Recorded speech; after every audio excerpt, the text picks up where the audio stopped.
SLT presents the 01 Awards on the 4th of March 2020 at the Shangri-La Hotel. ලෙන්ගතුකම වැඩි කරගන්න ලවජු රුපියල් 50ට අඩු කළා. මාමේ එන්න අපිට එකක් බොමු.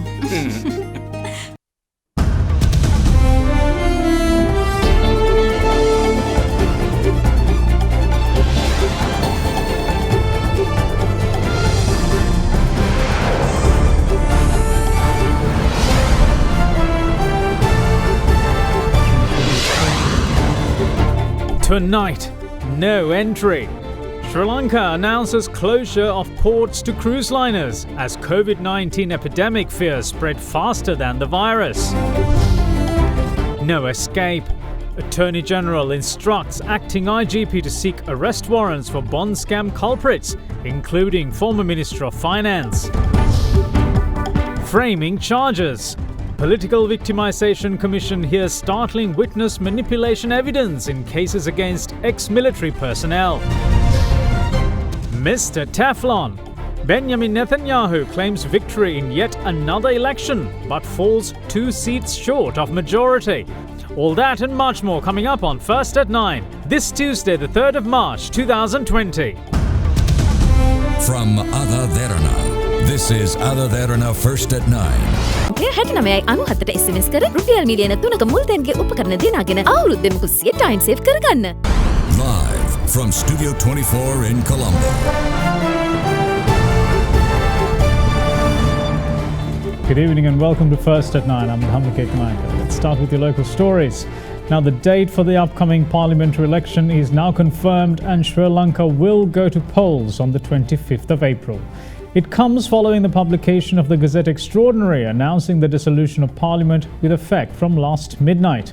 Accordingly, nominations will be called from the 12th of March and will end at 12 p.m. on the 19th. With the 8th Parliament having begun its term on the 1st of September in 2015, following parliamentary elections held on the 17th of August that year, the 5-year term of Parliament was set to expire in August this year.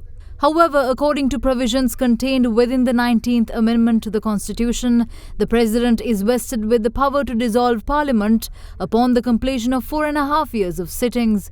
With the publication of the Extraordinary Gazette notification last night by President Gotabaya Rajapaksa, the dissolution of the 8th Parliament of Sri Lanka came into effect from midnight. Further, with the country's election laws requiring the Gazette to specify the nominations deadline and the date for the upcoming election, Election Day has been set for the 25th of April, while nominations will be called between the 12th and the 19th of March. Hence, following the dissolution last night, Ministry Secretaries have been vested with caretaker powers to administer all government ministries until the new government takes oaths. In this backdrop, all deputy and state ministerial posts cease to exist as of last midnight.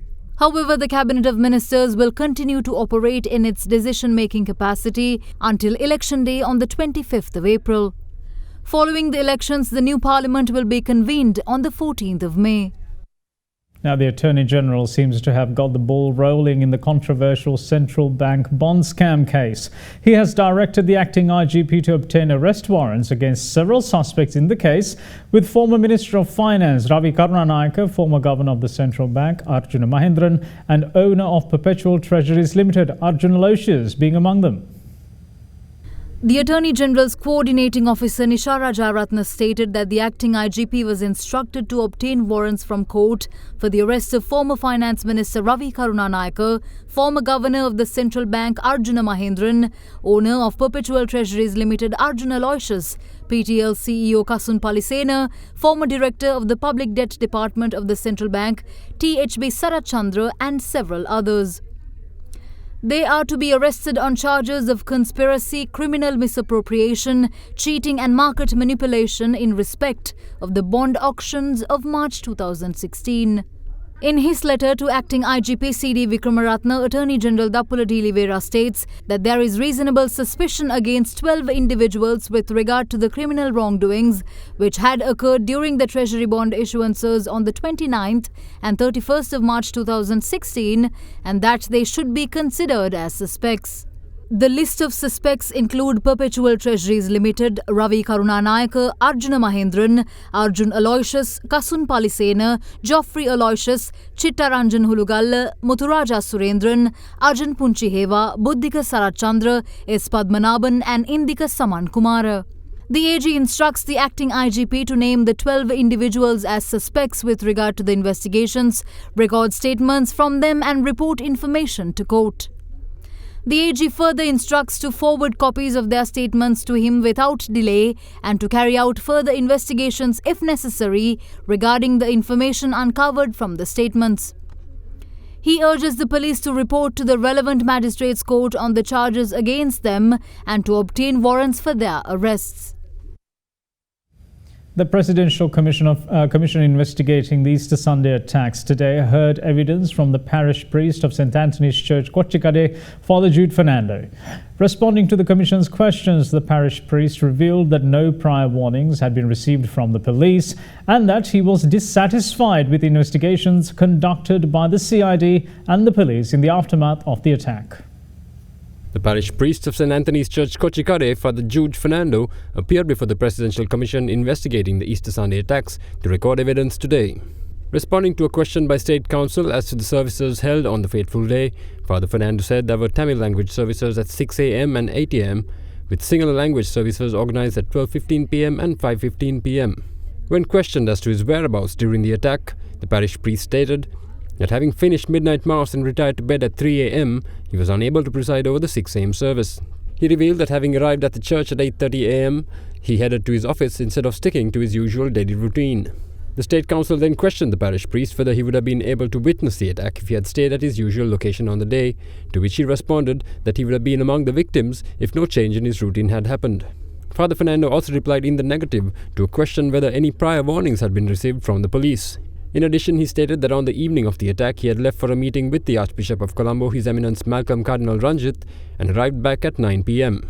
When asked if he had noticed any vehicles parked in the vicinity of the church at the time, the parish priest replied in the affirmative and revealed that upon bringing it to the notice of a police officer stationed at the premises, he had been told, "Father, don't worry, everything is clear."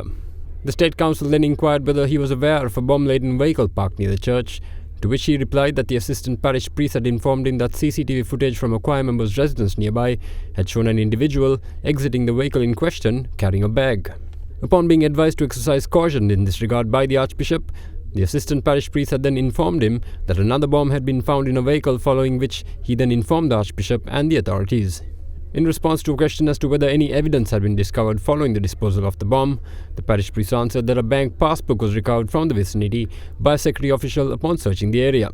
Father Fernando also revealed that the passbook issued by Amana Bank in Devala contained sketches of the church premises on its inner pages, and that the account holder's name was Mohammad Zaharan Ramiz, whose address was noted as Jampeta Street in Kotahena. President's Counsel Shamil Pereira, representing the Archbishop of Colombo, then inquired from the parish priest as to whether any government assistance was provided to the children affected by the attack, to which the priest replied that although it appeared that such assistance was planned, interest waned due to the presidential elections. Upon being asked whether he was satisfied with the investigations carried out by the CID and the police, the parish priest responded in the negative and added that in contrast he was satisfied in the investigations carried out by the Presidential Commission. The spouse of Rear Admiral D.K.P. Dasanayaka, Chandrika Dasanayaka, today revealed persuasive attempts by Inspector Nishanta Silva to get her husband to provide false testimony, alleging former Navy Commander Vasantha Karannagode had committed wrongdoings upon instructions of former Defence Secretary, current President Gotabaya Rajapaksa. She made this revelation testifying before the Presidential Commission of Inquiry appointed to probe alleged political victimization of public servants and members of the armed forces during the past 5 years. Former Chief of the Criminal Investigation Department, Shani Abesekara, too was present at today's hearing, following summons to appear before the Commission. Rear Admiral D.K.P. Dasanayaka today appeared before the Presidential Commission of Inquiry probing alleged political victimization of public servants and members of the armed forces. In his testimony, Rear Admiral Dasanayaka said that Assistant Superintendent of Police Tisera, then Director of the Criminal Investigations Department Shania Besekara, and Inspector Nishanta Silva conducted investigations on the abduction and disappearance of 11 youths in a manner that put him at a disadvantage. Dasanayake referred to a leaked audio recording between Shani Abeysekera and former State Minister Ranjan Ramanayake, pointing out that Shani Abeysekera wanted him out of the Valisara Navy Hospital while he was receiving treatment there. He added that the former CID director obtained court orders for his transfer from Valisara Hospital to Balikada Prison Hospital. With the permission of the Commission, the relevant audio recording was made available to its members. Shani Abeysekera, meanwhile, was also present during the proceedings. Subsequently, Chandrika Dasanayake, spouse of Rear Admiral DKP Dasanayake, testified before the Commission saying that Inspector Nishantha Silva had exerted pressure on her to make her husband confess that Admiral of the Fleet, former Navy Commander Wasantha Karannagoda, had committed wrongdoings upon advice of former Defence Secretary Gotabaya Rajapaksa. She went on to say that Nishantha Silva even told her that if she agrees to do so, she and her child would be spared and her husband too would be released. It was then the turn of Manjari Dasanayake, the daughter of Rear Admiral DKP Dasanayake. In her testimony, she said that then President Maithripala Sirisena admitted to her father being innocent during an audience with them when her father was in prison. She also added that whenever she went to meet the president following the said audience, the president avoided meeting them, leaving the building premises through a back door, and had only agreed to meet them when her father was on the verge of being granted bail. She added that when the United Nations delegation met in Colombo to receive complaints of victims, she and her mother were chased away when she told those responsible that they did not intend to file a complaint on the side of LTT terrorists but on behalf of a victimized war hero. Now moving on with other stories, President Gotabaya Rajapaksa has put an end to the involvement of intermediaries at the Dambulla Economic Centre. The conduct of intermediaries, locally known as Nadi traders, led to the abnormal increase in vegetable prices at the centre. With trade there now being limited to vegetable farmers, traders at the centre and consumers, the prices of produce are expected to come down. The Dambulla Economic Centre, which sees the arrival of around 1,500 lorries of vegetables daily, is one of the major factors in determining the prices of vegetables in the local market. However, reports emerged on an extraordinary increase in prices as well as a shortage of vegetables at the Dambulla Economic Centre. Looking further into the matter, intelligence units reported to President Gotabaya Rajapaksa that intermediate trade as the reason behind the unusual rise in the vegetable prices, which has been in operation for about 5 years. Accordingly, the President has instructed an end to intermediate trade with immediate effect. මේ අහිංසක ගොවියෝ මාස 4ක් ගොවිතැන් කරලා මෙතන ගේන එක මිලදී අරගෙන පාරිභෝගයට වෙළඳ හරහා යන්න තියෙන එළවලු නැවත වතාව විකිණීම තුල ලැබෙන ලාභය පැය 3-4ක් තුලදී හොයන මුදලක්. ඒක සම්පූර්ණ අසාධාරණ මුදලක්. අපි අනිවාර්යයෙන්ම අද දින සිට දඹුල්ල ආර්ථික මධ්‍යස්ථානයේ දෙවෙනි වෙළඳාමක් කිරීම නොහොත් නාඩි වෙළඳාම සම්පූර්ණයෙන්ම නතර කරනවා හේතුව අතිගරු ජනාධිපතිතුමා අපට උපදෙස් දුන්නා මේක වැරදි වැඩක් කියලා. ඒ උපදෙස් මත දෙවෙනි වෙළඳාම ආර්ථික මධ්‍යස්ථානයෙන් තුරන් කරන්න තීරණය කරා. More than 300 middlemen, locally known as Nadi traders, arrive at the Dambulla Economic Centre in the wee hours of the day and buy large quantities of vegetables from farmers at a lower price and sell it on at a greater price, increasing profit margins. According to our correspondent on ground, these intermediaries have purchased all stocks of certain vegetables, creating an artificial shortage in the market, and had sold them for higher prices. Upon hearing of the move to end the involvement of the intermediaries, farmers were all too happy to welcome it.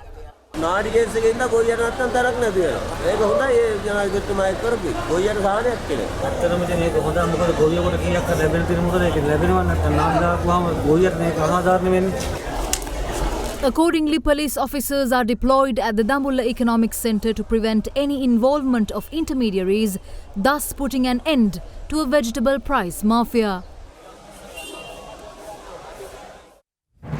We have the latest on the COVID-19 outbreak on the other side of this break. Stay tuned.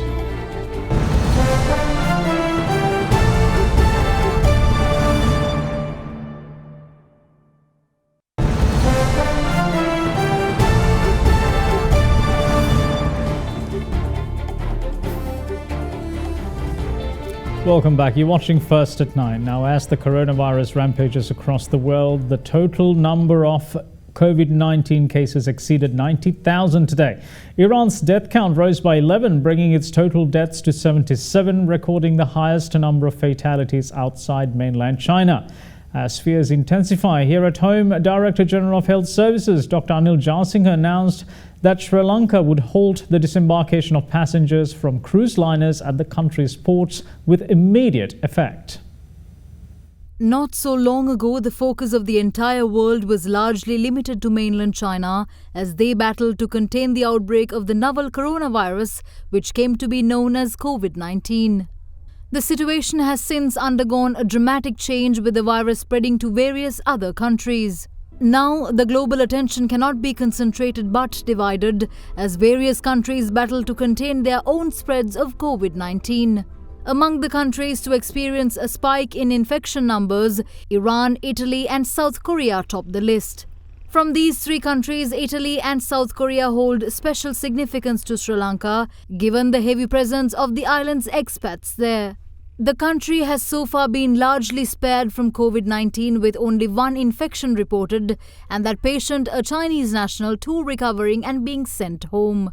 But given the recent uptick in global infections, Director General of Health Services Dr. Anil Jasinghe said today that disembarkation of those arriving in Sri Lanka aboard cruise liners is halted with immediate effect due to the risks posed by the COVID-19 outbreak.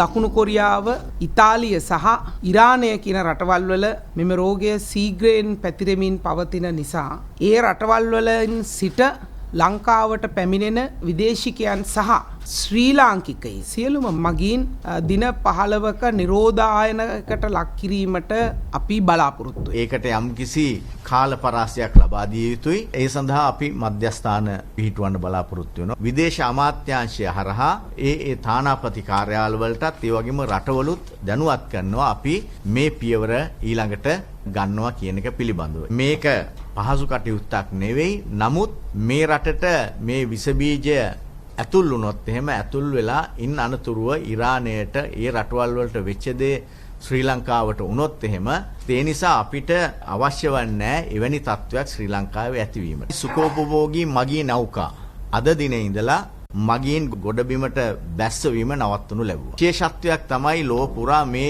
සුඛෝපභෝගී නෞකාවල වැඩිපුර සිටින්නේ වැඩිහිටි අය. මේ අය වඩා මේ රෝගයන්ට ගොදුරු වීමේ අවස්ථාව වැඩි. මේ නෞකාවල විශාල රටවල් සංඛ්‍යාවක අය ඉන්න පුළුවන්. In the meantime, the first Sri Lankan reported to be infected with the COVID-19 outside the country was reported from Italy today.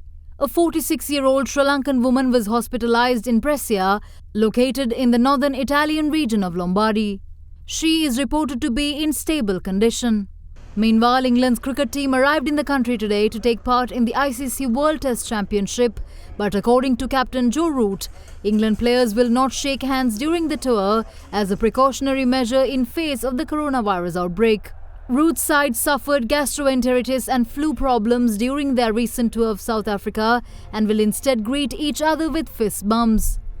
Iran meanwhile recorded 11 additions to the country's death toll, with the number rising to 77 from yesterday's 66.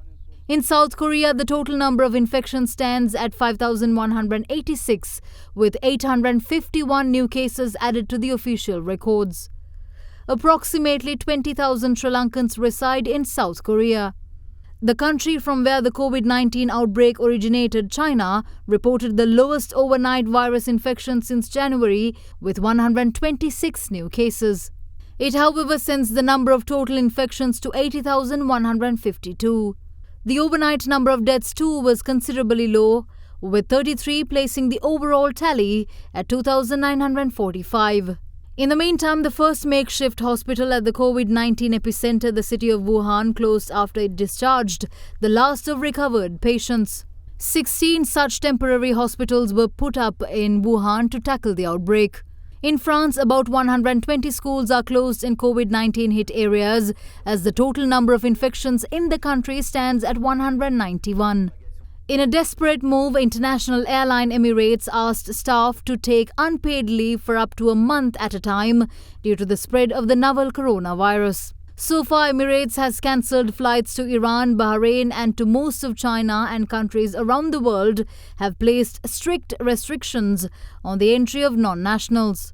Meanwhile, the Summer Olympics in Tokyo, Japan is also in jeopardy, running the risk of being cancelled over virus fears. As Tokyo's contract with the International Olympic Committee allows it to postpone the game until the end of the year, Japan's Olympics minister, however, expressed concerns over the spread of the virus and said that the current global outbreak could force the International Olympic Committee to cancel the event. As COVID-19 concerns and fears rise, the World Health Organization had this to say about the present situation. In the last 24 hours, there were almost 9 times more cases reported outside China than inside China. The epidemics in the Republic of Korea, Italy, Iran, and Japan are our greatest concern.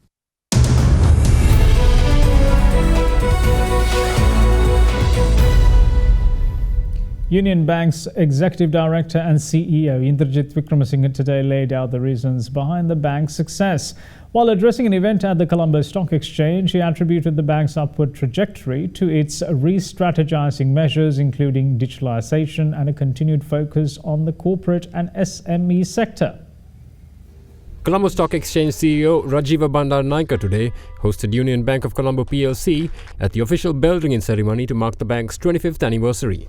The decisive leadership has enabled Union Bank to achieve considerable success over the years, having aligned the bank with a main focus on SMEs, who are now considered the backbone of the Sri Lankan economy. We are happy to see that the bank has identified the importance of a developed SME sector within the country and has contributed in no small measure towards entrepreneurship development. As some of you may remember, when Union Bank went public, a 375 million rupee IPO, which was primarily done to satisfy the central bank's capital adequacy norms, reflected an oversubscription of 225 times, which is a record back in 2011. The fact that the bank is also now included on the S&P SL20 index is testament to the progress made by the bank over the years and serves as a confirmation that the bank has been able to maintain interest among investors in the secondary market. The bank had gained significant interest among foreign investors, which resulted in one of the largest FDIs in the country by one of the largest global investment companies, which acquired nearly 70% of the bank's equity. The bank has transformed itself, completely re-strategized. We've invested significant in people, processes and systems, and today the result speaks for itself. We've been having consistent financial results over the period, and the significant profit improvements, especially in the years of 2018 and 19, have been notable. The financial results for the full year 2019, which was released a few days ago, reflects a very, very strong performance despite the challenging macro environment. In this 25th year and beyond, Union Bank will continue to be focused in supporting the corporate and SME sectors. The backbone of the economy is going to be of great importance to us as we move ahead. We are also including digitalization as part of the retail franchise, and that will certainly bring about customer convenience and accessibility. The LMD Nielsen Business Confidence Index recorded a retreat of 21 points in the month of February, registering an index value of 153 from 174 in the previous month. The report highlighted that the barometer registered 115 1 year ago, while its average for the past 12 months is 7 notches lower. In terms of rating sensitivities, the report said that although inflation appears to be less of an issue among survey respondents, political interference and taxes are high on the list of pressing concerns for Sri Lankan businesses. The report also pointed out that confidence among business executives appears lower due to external factors such as COVID-19 fears compared to the high optimism level shown following the November presidential elections. It added that with the upcoming parliamentary polls, the pendulum of business sentiment could swing in either direction, with the fallout from COVID-19 also coming into play.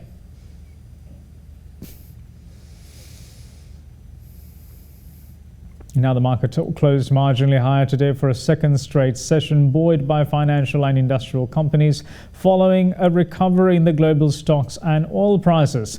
The All Share Price Index closed up 0.07% at 5,618.41. John Keel's Holdings plc and Hatton National Bank plc were the top boosts in the CSE index, rising 1.2% and 2.9% respectively. Now, equity market turnover was at 323.4 million rupees. And now here's a brief report on today's market performance. Today, the secondary market witnessed buying interest, mainly centered on the belly end of the yield curve, although market recorded thin volumes with limited activities ahead of the tomorrow's bill auction. In the equity market, bourse ended in the green territory for the second consecutive day, mainly on the price gains made by John Keel's and HNB. Turnover was boosted by parcel trades made in Vidulanka. A net foreign outflow was witnessed with moderate foreign participation. Taking a look at the currency market, the rupee closed weaker at 182 rupees and 8 to 15 cents against the US dollar in the spot market today, while bond yields eased. The rupee ended at 182 rupees and 15 cents to the greenback yesterday. Now let's take a look at how the Sri Lankan rupee fared against other major currencies during the day.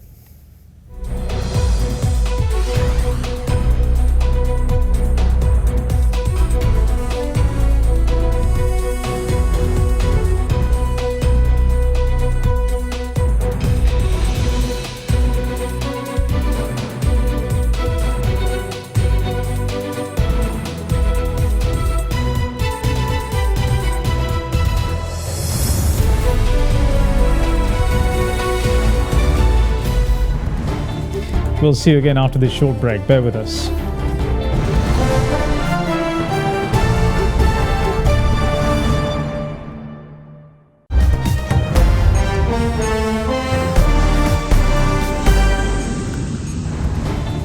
Welcome back. You're watching First at 9. Now, Israeli Prime Minister Benjamin Netanyahu claimed victory as he led in a cliffhanger election.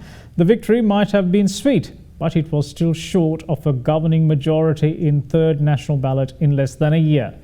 On the basis of initial projections by Israel's three main television channels, head of the right-wing Likud party, Netanyahu, claimed victory in yesterday's vote over his main challenger, former Armed Forces Chief Benny Gantz of the centrist Blue and White.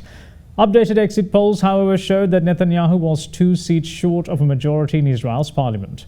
That gap signals a possible deadlock, with actual results still trickling through.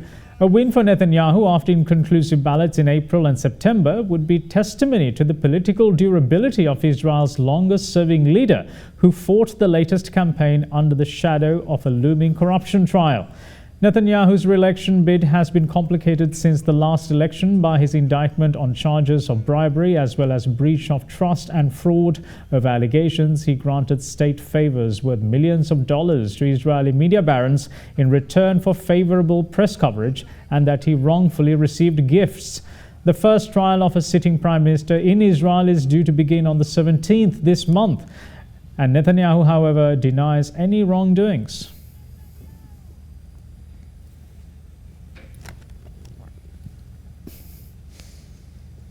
Now, North Korean leader Kim Jong-un has overseen a long-range artillery drill yesterday. Photos released by state media showed troops firing a multiple-launch rocket system first seen last year and estimated by analysts to be around 400 millimeters to 450 millimeters in caliber. Now, while smaller than some of the other short-range missiles fired by North Korea last year, analysts say that the large rockets are still a type of ballistic missile and therefore a potential violation of United Nations Security Council resolutions. Monday's launch was the first since North Korea fired what is called super large multiple rocket launchers on the 28th of November, and follow a year-end deadline. North Korea has put forth the United States to drop its insistence on unilateral denuclearization by Pyongyang.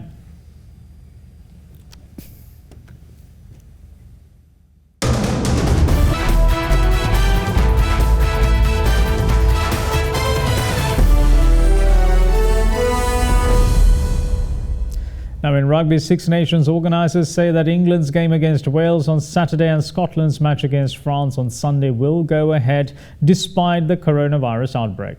Both Ireland's encounter with Italy on Saturday and women's game on Sunday were postponed last week over health concerns.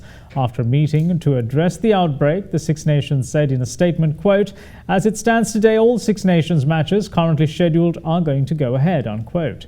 England host Wales at Twickenham and Scotland will take up France at Murrayfield. Six Nations organisers said that they have not rescheduled postponed matches as they keep reassessing the situation.